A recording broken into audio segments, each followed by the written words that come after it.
मैनपुरी कचहरी रोड स्थित रज्जो देवी कबीर आश्रम पर सद्गुरु कबीर देव की भव्य मूर्ति का अनावरण समाज कल्याण के प्रमुख सचिव एल वेंकटेश्वर लू, कबीर आश्रम बाराबंकी मूजापुर के महंत निष्ठा साहिब, डीएम अंजनी कुमार सिंह, सीडीओ नेहा बंधु, कबीर आश्रम के महंत अमर साहिब जी ने मोमबत्ती अगरबत्ती जलाकर संत सम्राट सद्गुरु कबीर देव की मूर्ति का भव्य अनावरण किया।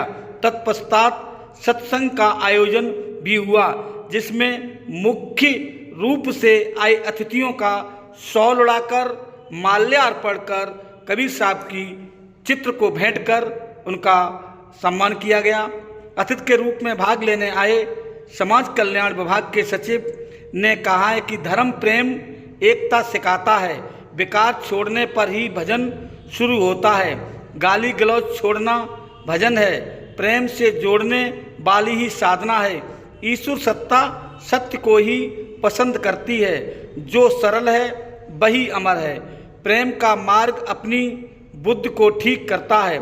कबीर आश्रम बाराबंकी से आए प्रमुख वक्ता सद्गुरु निष्ठा साहिब ने कहा है कि लक्ष्मी सुलझी आत्मा के साथ रहती है, लक्ष्मी के पीछे मत घूमिए, आत्मज्ञानी हो जाएं तो कोई गरीब नहीं है, जो अच्छी संगत में नहीं बैठता वह गरीब है।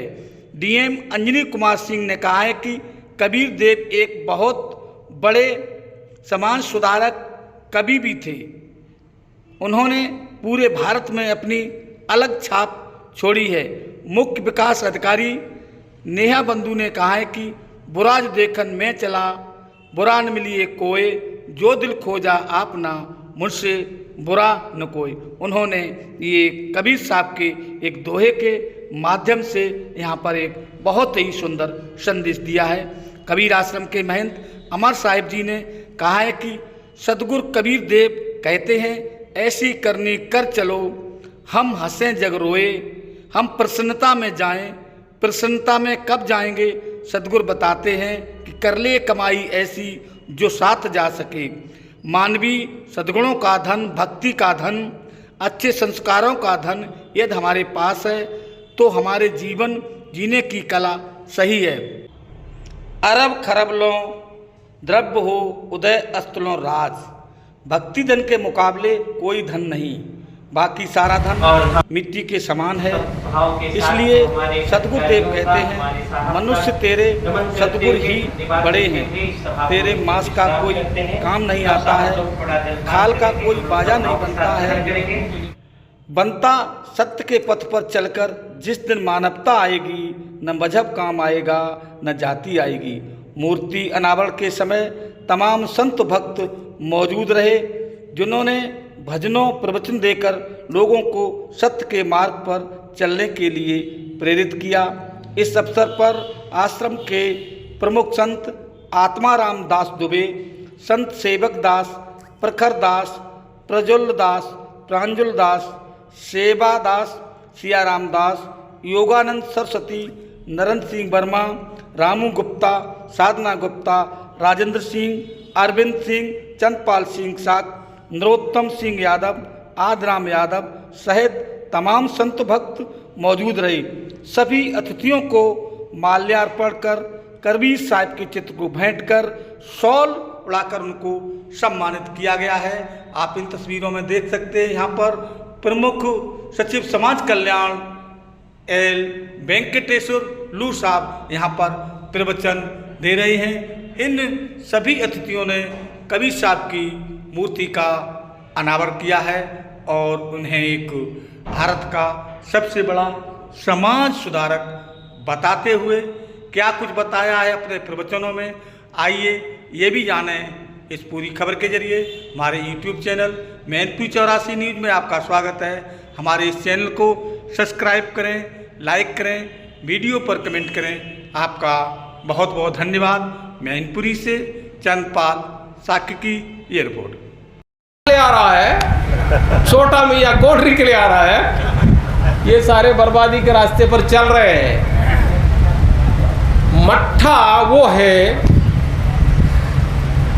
चरक संहिता बोलता है ये मट्ठा पीने वाले ना तक्र से भी वेदते कदाचित, इसका सेवन करने वाला शायद ही बीमार होगा।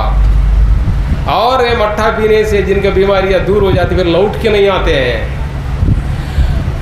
स्वर्गलोक में देवताओं के लिए मट्ठा जितना नहीं, अमृत जितना हितकर है, स्वर्गलोक में देवताओं के लिए अमृत जितना हितकर है, इस पृथ्वी लोक वासियों के लिए मट्ठा उतना हितकर है। चरक संहिता बोलता है, ये देववाणी है। एक्चुअली फंडामेंटल्स हम लोग जानते नहीं है। वाग्भट्ट 7000 सूत्र लिखा शरीर को स्वस्थ बनाने के लिए। पढ़िए तो सही, पढ़ते क्यों नहीं? आजकल तो टीचर भी किस में लगा हुआ है, बहुत सारे लोग बहुत सारे बकवास में लगे रहते हैं लोग। तो कौन करे इसको? मट्ठा पीना है, इसलिए भगवान कृष्ण को मक्खन खाते हुए दिखा देते हैं। जो मक्खन खाएगा वहीं से भगवद गीता निकलता है। जो मक्खन खाएगा, बच्चों को मक्खन मिलना चाहिए और बड़े लोगों को मट्ठा मिलना चाहिए। बच्चे मन भी स्थिर हो जाएगा, मन बड़ा स्वच्छ हो जाएगा, और बुजुर्ग लोगों को बाकी लोगों को मट्ठा मिलेगा क्योंकि शरीर स्वस्थ हो जाएगा। ये भी मक्खन अभी बच्चों को मिलना चाहिए। मक्खन कहाँ मिल रहा है? वो फैक्ट्री मेड मक्खन मिल रहा है, उसमें पता नहीं हमें क्या क्या मिलाते हैं। वो भी उसमें थोड़ा बहुत काम करता होगा, सबको हम लोग इतना संदेह दृष्टि देखना नहीं है, लेकिन माताएं जो बनाती है बहुत सारे चीज़ें हैं, कितना कहा जाए। लेकिन मैं चाहता हूँ आप सब लोग बड़े बहुत अच्छे लोग हैं, आप लोग यहाँ पर आए हैं। आपसे प्रार्थना करता हूँ आप लोग कबीर साहब की और ऋषि मुनियों की बातें सुनिए, समझिए, सुनी समझिए, सुनी समझिए। मुदित मन मज्जई अति अनुराग लहई चार फल अच्युतन संत समाज प्रयाग। ये जो कि मैं आशा करता हूँ ये संतों की भूमि है। बहुत सारे आप लोगों में भी बहुत सारे संत लोग यहाँ पर बैठे हुए हैं। तो मैं ईश्वर से प्रार्थना करता हूँ हम सब लोग मिलके इस अमृत काल में विकसित भारत बनाने के लिए विश्वसत्ता को जागृत करते हुए हम सब लोगों को एक श्रेष्ठ भारत बनाना है, एक महान भारत बनाना है। इसी आशा और विश्वास के साथ सबको बहुत बहुत शुभकामनाएं। जय हिंद, जय भारत। बुद्ध मंगलमय संत समाज, साधनानिष्ठ, सत्य के प्रतिमान, उत्तर प्रदेश के यशस्वी अधिकारी सम्माननीय यल वेंकटेश्वरलू साहब, संत महापुरुषों के चरणों के अनुरागी, काशी तीर्थ नगरी में जन्म लिए हुए हमारे यशस्वी अधिकारी मैनपुरी जिला के डीएम साहब, साथ में मुख्य विकास अधिकारी नेहा दीदी, और साथ में आए हुए सभी अधिकारीगण, चंद्रशेखर जी, श्रद्धा मूर्ति देवियों एवं धर्म प्रेमी बंधुओं। शिक्षा दो तरह की होती है। पौराणिक काल से, प्राचीन समय से हम लोगों ने भगवान श्री राम, भगवान श्री कृष्ण, ये एक शिष्य हुआ करते थे, लेकिन उनके दो गुरु होते थे, गुरु वशिष्ठ और गुरु विश्वामित्र। एक लौकिक शिक्षा देते थे और एक आध्यात्मिक शिक्षा देते थे। ये जीवन दो तत्वों से मिला हुआ है, दो तत्वों से मिलकर बना हुआ है। एक को दिल कहते हैं, दूसरे को दिमाग कहते हैं। एक को शरीर कहते हैं, दूसरे को आत्मा कहते हैं। दोनों मिलता है तो सुख बनता है।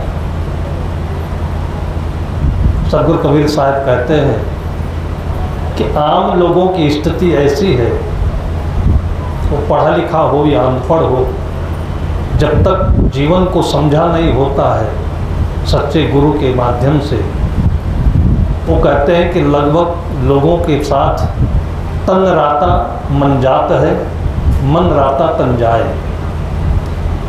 जहाँ पर उनका मन रहता है वहाँ शरीर नहीं पहुँच पाता है। जहाँ शरीर रहता है वहाँ मन नहीं रहता है, और इसलिए सभी व्यग्र हैं, दुखी हैं। पैसा में मन लगा है तो पैसा की तरफ जा रहा है, पढ़ा हुआ भी अनपढ़ भी। पैसा क्या होगा, किसके लिए होगा, कोई विचार नहीं करता है। यदि आत्मा में मन न हो, चित्त में शांति न हो, तो पैसा दुखदाई है। आप लोगों ने सुना कि नहीं सुना, बिहार का एक लड़का कौन बनेगा करोड़पति 2011 में जीता हुआ था, देहात का लड़का, और कितना जीता हुआ था, 5 करोड़ रुपए। और जैसे कि आम धारणा है कि पैसा सब कुछ है, पैसा कुछ है लेकिन सब कुछ नहीं है।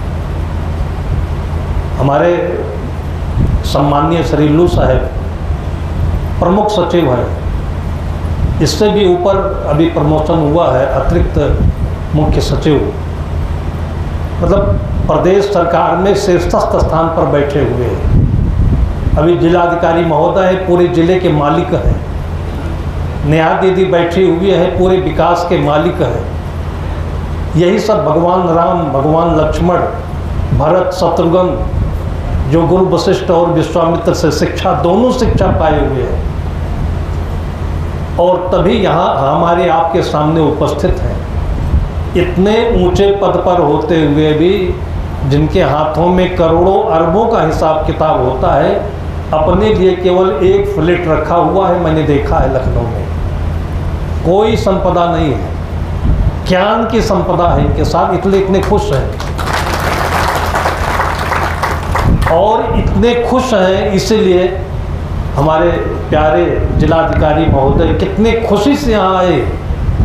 वैसे जिलाधिकारी के पास समय नहीं होता है, पूरे जिले भर का जितना तनाव इनके साथ रहता है, लेकिन ये बुलाने से नहीं आए, श्रद्धा से आए हैं। यहाँ के इतने लोगों की आत्माओं को सदगुरु कबीर साहिब की प्रेरणा को अंतर में रखा।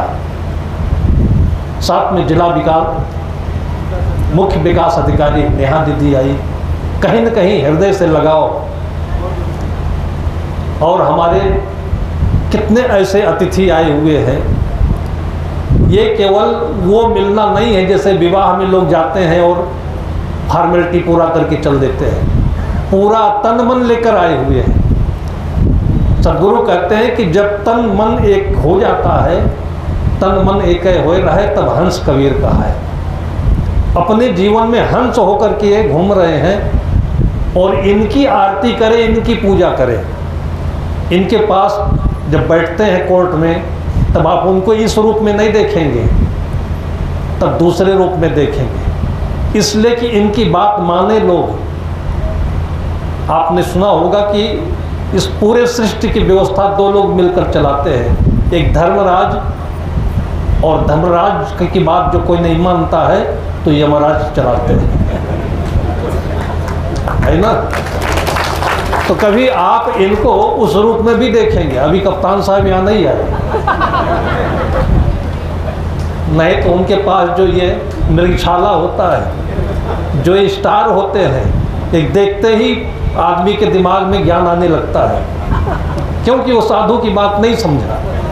यहाँ पर आप साधु रूप में बैठे हुए हैं, लेकिन ये शासक हैं, इनके हाथ में पूरे उत्तर प्रदेश की बागडोर है, वहाँ दूसरे ढंग से बोलेंगे।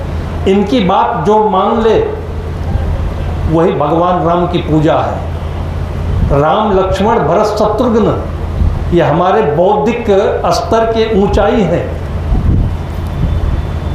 5 करोड़ रुपए जो जीता था, मैंने देखा, इतना खुश हुआ। अमिताभ बच्चन सामने बैठे थे, वो जिताकर खुश हुए, और जीत कर इतना खुश हुआ कि पीने वाला जो पानी बोतल में रखा था ना, उठा करके पूरा बोतल सिर पर डाल दिया उसने।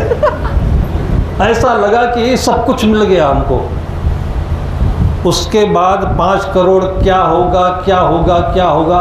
कहते भगवान लक्ष्मी किसके साथ रहती हैं? जहाँ पर भगवान विष्णु रहते हैं। भगवान विष्णु का मतलब धर्म आत्मा, संयमित आत्मा, सुलझी हुई आत्मा, जिसने अपने तन मन को एक साथ रखा है, सुबह रखा है, उनके साथ लक्ष्मी सदैव रहती हैं, छम छम करके नाचती हैं, और रास्ता नहीं मिले तो छप्पर फाड़ के बरसती है। आप लक्ष्मी के पीछे मत घूमिए, ये धर्म साधना करिए जो आप लोगों ने अभी कहा है। ये ऐसा जी करके कहा इन्होंने, ऐसा नहीं कि ये IAS हैं, बहुत ऊंची परीक्षा पास किए हुए हैं इसलिए बोल रहे हैं। उनकी योग्यता तो वहाँ पर बोलती है जहाँ ऑफिस में मिलते हैं, लेकिन यहाँ पर अपनी ज़िंदगी को जीकर उसका रस आप लोगों के सामने परोस रहे हैं। और ये आप अपने बच्चों को बताइएगा, जिससे कि उनका भी मन केवल पैसे में नहीं, केवल दिमाग में नहीं, दिल के साथ भी चले। 5 करोड़ रुपए जीत करके घर आया और दिमाग इतना उड़ने लगा, चारों तरफ एक कीर्ति फैल गई कि बहुत पैसा है। तो कोई गरीबी में मांगने आया, 5 लाख ले गया, कोई 2 लाख ले गया, कोई 50। वो बोल रहा था कि 50,000 से कम तो किसी को दिया ही नहीं मैंने, और जिसको दिया बाद में पता चला कि ये गरीब नहीं, पक्का ठग है ये। मतलब गरीब कौन है? अगर आत्मज्ञान हो जाए तो कोई गरीब नहीं है। ये हमारा जीवन ही ऐसा है जिसको हमारे ऋषि मुनियों ने कल्पतरु कहा है कि आप जो सोचोगे होगा। गरीबी है आत्मज्ञान की कमजोरी, अच्छी संगत की कमजोरी। अच्छी जगह नहीं बैठता है आदमी, अच्छे गुण नहीं ग्रहण करता है, अपने भीतर के हीरे को नहीं पहचानता है, वो गरीब है। और ऐसे करते करते वो पैसे के दम्भ में आकर के और दारू पीना शुरू किया, सिगरेट पीना शुरू किया, पैसा उड़ाना शुरू किया। केवल और केवल एक घर बचा था और 3-4 साल में सब कुछ नष्ट हो गया। लेकिन फिर चेतना जग गई। आदमी के जीवन में जो कुछ दुख आता है तो आदमी को जागृत करने के लिए आता है। उस अवसर को उसने पहचाना और पहचान करके सारे दुर्व्यसनों को, अवगुणों को छोड़ करके फिर मेहनत की, फिर टीचर बन गया और आज एक अच्छा जीवन जी रहा है। वो ये जीवन का एक चक्र है। वो तो आपकी प्रताप से हुआ होगा महाराज। ये आप जैसे मैंने भगवान राम का नाम इसलिए लिया कि गुरु वशिष्ठ, विश्वामित्र जैसे गुरुजनों ने आप लोगों को दोनों शिक्षाएं दी हैं। माँ से मिला होगा, पिता से मिला होगा, गुरुजनों से मिला होगा। इसलिए पूरी धरती पर ब्रह्मा विष्णु महेश, इसको आप काल्पनिक नहीं समझेंगे। ब्रह्मा मीन्स माँ, जिसने आपको जन्म दिया, जो सृष्टि बनाती है। विष्णु का मतलब पालन पोषण करने वाला, वो आपका पिता है। और इसके बाद जो गुरुजन मिल जाते हैं, इस प्रकार के हमारे जीवन के अनुभव देने वाले, ये गुरुजन हैं। इनका जो अपने हृदय में सम्मान करेगा, इन्हीं 3 शक्तियों से, जिसको इलेक्ट्रॉन, न्यूट्रॉन, प्रोटॉन कहते हैं, इन्हीं 3 शक्तियों से हमारी ये धरती चल रही है, सृष्टि चल रही है। इनको अपने अंदर में रखें, जिसको हम अपने भावात्मक रूप में सतोगुण, रजोगुण, तमोगुण कहते हैं। और इसका जो मूल है वो भक्ति है। भक्ति का मतलब होता है योग, जुड़ना। किससे जुड़े आप? जो सत्य है। सदगुरु कबीर साहब कहते हैं कि जासे नाता आदि का बिसर गया सो ठौर, अब 84 के बस परे कहे और की और। आपका जो शुरुआती संबंध किससे है? पानी से है। अभी साहब जी ने बताया कि लोग कोल्ड ड्रिंक पी रहे हैं, 10 गिलास पानी केवल आप पीते रहिए तो कभी पथरी नहीं होगी आपको। आपको हो सकता है बीपी भी ना हो, शुगर भी होगा तो कंट्रोल में रहेगा, पाचन सही रहेगा। लेकिन आदमी इसलिए नहीं पीता है कि ये सस्ते हैं, निःशुल्क है, और बोतल खरीद कर पीता है। घर का गेहूं नहीं खाता है, घर का चना नहीं खाता है, और पिज़्ज़ा खाएगा और बर्गर खाएगा, जितने केमिकल वाली चीज़ें हैं, इसलिए कि वो पैसे ज़्यादा हैं। अच्छे डॉक्टर मिलेंगे लेकिन वो सस्ती दवा देंगे तो कोई नहीं लेगा, इसलिए कि ये पैसा नहीं लेते हैं। इस प्रकार की भ्रांतियों से दूर हों। और आज आपके सामने ये जो देवता लोग बैठे हुए हैं, ये भगवान वशिष्ठ और विश्वामित्र के तैयार किए हुए हमारे धरती के चलते फिरते राम हैं, भरत है, शत्रुघ्न है। इनके हम बातों को अपने हृदय में रखें और अपने बच्चों को शाम को बैठ करके इनका उदाहरण दें। आगे चल करके ऐसे ही वो कलेक्टर बने, सचिव बने, डॉक्टर बने और धर्मगुरु बने।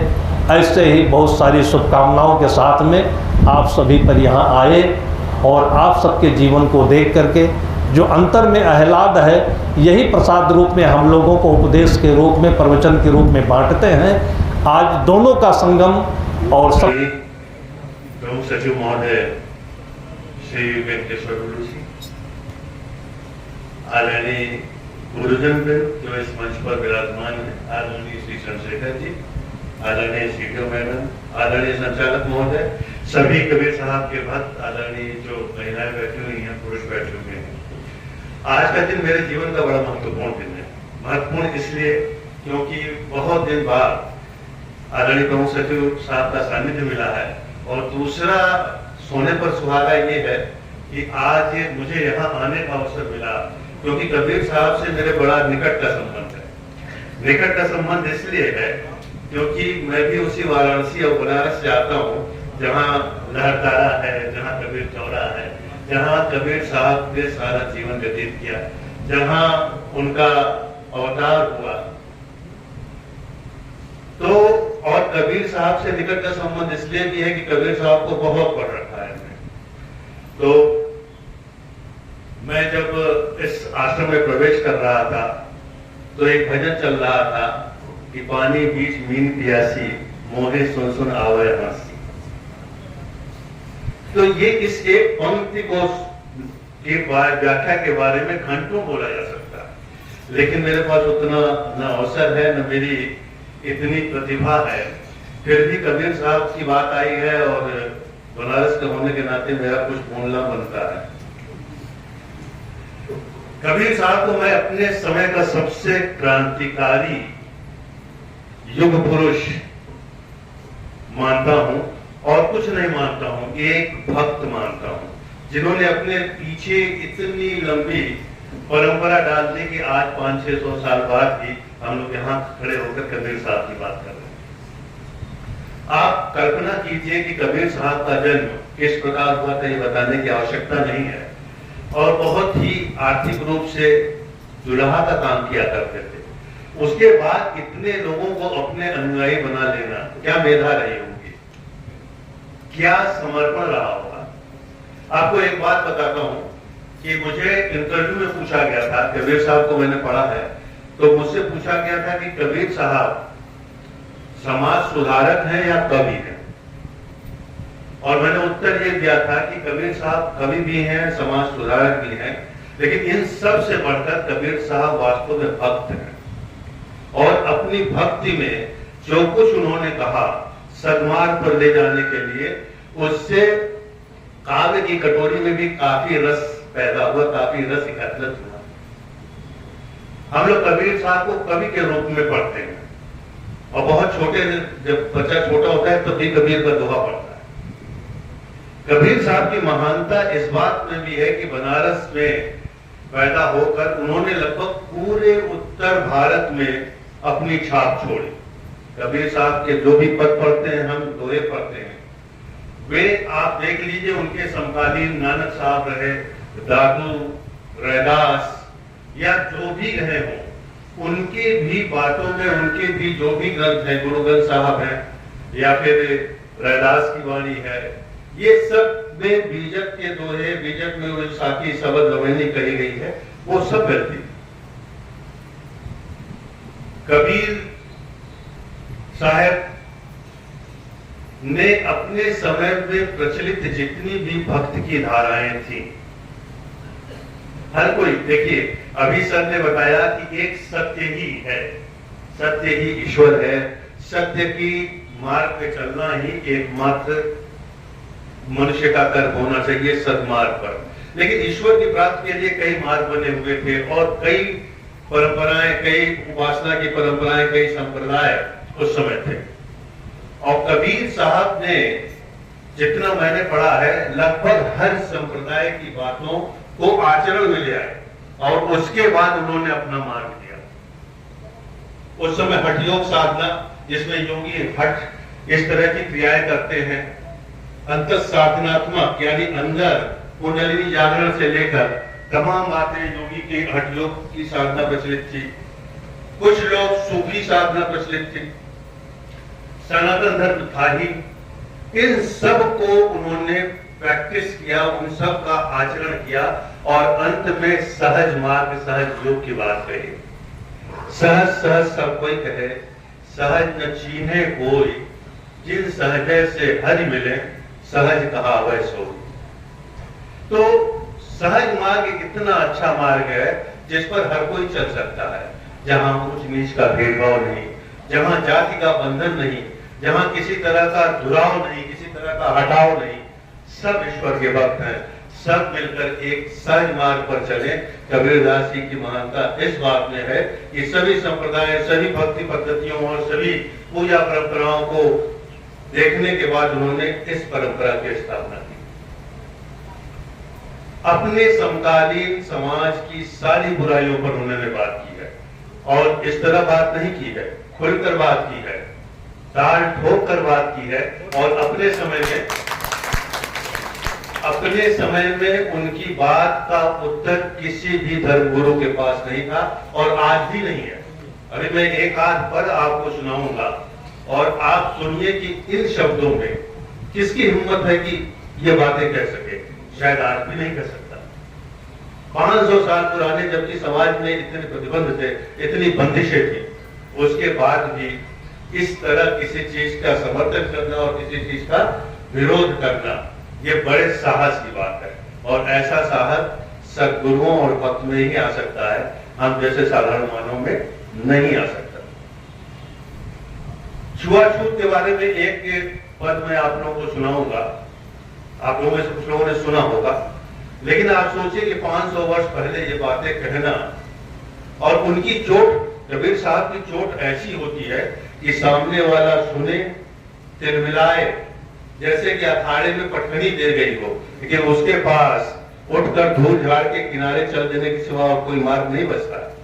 उठकर जवाब नहीं दे सकता, क्योंकि उसके पास न इतनी मेधा है, न इतनी भक्ति की पराकाष्ठा है, और न इतना अनुभव है। तो कबीरदास जी के जिस पद की बात मैं कर रहा था, देखिए छुआछूत पे कितना कठोर प्रहार है। पाड़े बूझ पियो तुम पानी, पाड़े बूझ पियो तुम पानी, जेहि मिटिया के घर में बैठे तामे शिष्ट समानी। जिस मिट्टी के घर में आप बैठे हो, उसमें तो पूरी सृष्टि समाई हुई है। 80 कोटि जादव जह बीजे, मुनि जन सहज 88।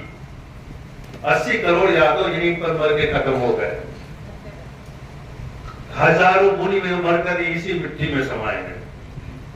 और तेरी मिट्टी 80 कोटि यादव जब बीजे, मुनि जन सहज 88।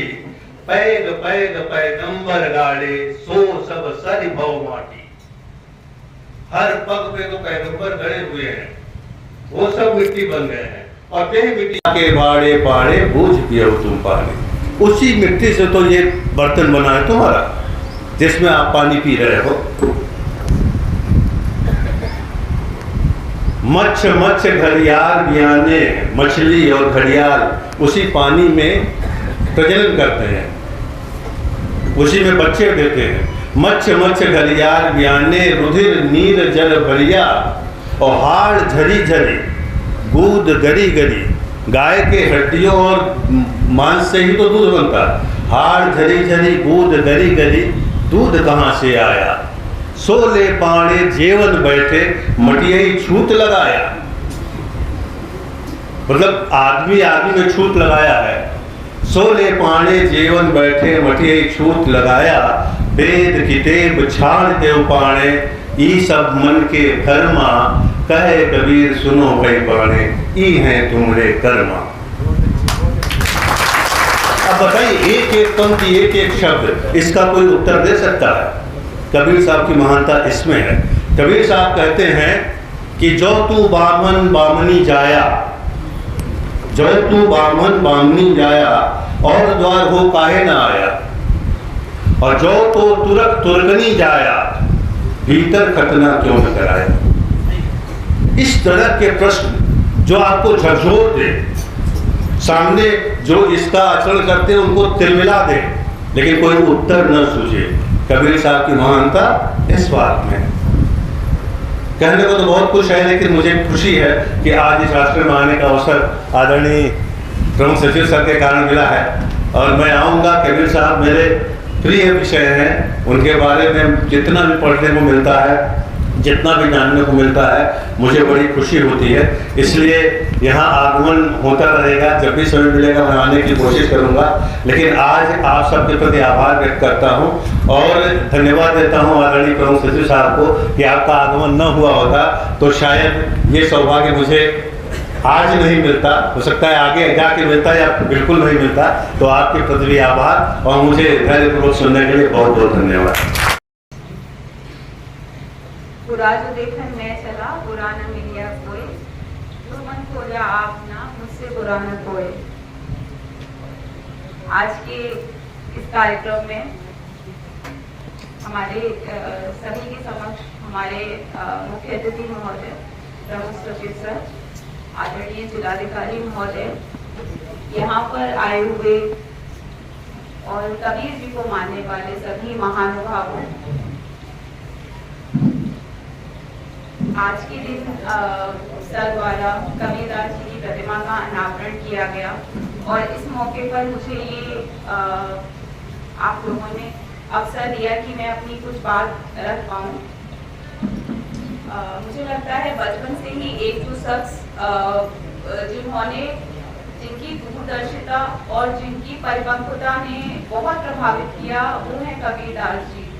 उन्होंने अपने समय से कहीं आगे की सोच रखने वाले, कहीं आगे का जानने वाले, कहीं आगे का समझने वाले जो उनकी बातें हैं, जो उन्होंने लिखा है, आज उसकी प्रासंगिकता, आज उसका रेलेवेंस बहुत ज्यादा है।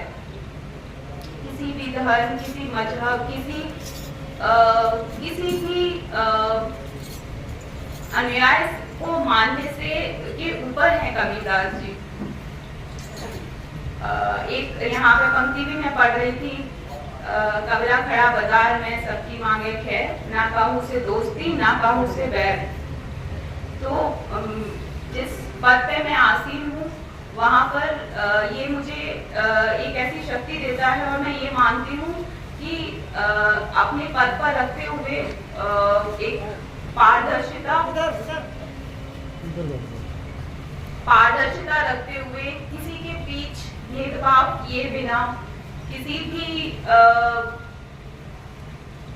कौन किसको मानता है, उसकी क्या बैकग्राउंड है, वो किस जाति, धर्म, मजहब, अनुयाय, भाषा, क्षेत्र से बिलोंग करता है, उस चीज को दरकिनार करते हुए जो सामने जो चैलेंजेस होते हैं, चुनौतियां होते हैं और जो मेरिट पर हमारा प्रयास रहता है कि हम मेरिट पर उस चीज को देखें और उसका समाधान पारदर्शितापूर्ण करें, जो कि बहुत बड़ा चुनौती भी हो जाती है। तो बहुत ज्यादा आप लोगों का समय न लेते हुए मैं आप लोगों को बहुत बहुत बधाई देना चाहूंगी कि आप लोगों की वजह से हमारे बीच और मुझे सर का सानिध्य प्राप्त हुआ। सर से सर का व्याख्यान और सर के शब्द, एक एक शब्द, एक एक वाक्य में इतनी गहराई होती है कि मुझे वो बहुत देर तक अंदर तक विचलित कर देती है। और मुझे लगता है आज के भी दिन हम इस कार्यक्रम में और आगे भी सर का सानिध्य हमें मिलता रहेगा। बहुत बहुत धन्यवाद।